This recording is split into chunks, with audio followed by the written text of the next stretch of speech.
Nairugi itangal daw ti Joint Sining Tanghalan and Technolympics at tinawen na programa ti Department of Education.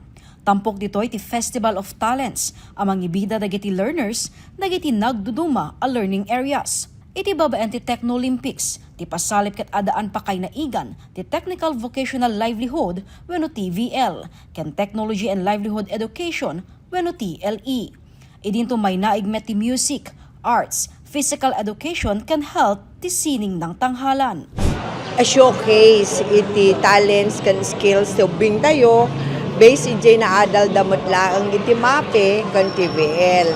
Aming nga competitions ngamin usually kat iso ti pangiparanganda no anyaman met iti competency nga naisuro kanyada. So for example the TVL, what did they learn in food processing?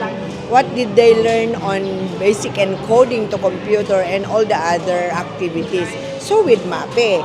Pinartisiparan ti sangapulo a cluster districts ti aktibidad. Nabingay iti siyam a kategorya ti Technolympics. 5 nga skills ti naglalabanan iti sekundarya ken upatmet iti elementarya.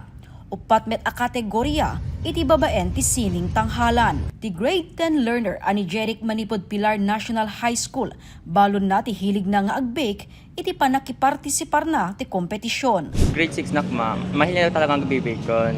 At di balay balay ma'am, mas na-improve ko kung amok di nagkurangan ko ma'am, taga po din ti teacher ko iti ko kari ma'am.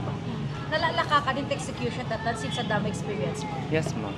Kasano? Kasano kalakay? Very nalaka, very easy na lang ito. Ti aktibidad ket wagas pay apan ng pili kadagiti mangibagiti probinsya iti Regional Festival of Talents. Yes ma'am, elimination dito yan para iti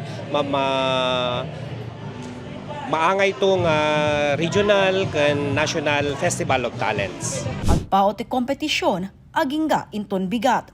Iti umay abulan ti Marso, maangay ti Regional Festival of Talents, ken manamnama ang maangay dito'y probinsya. Jessica Boreta, Balitang Solid North.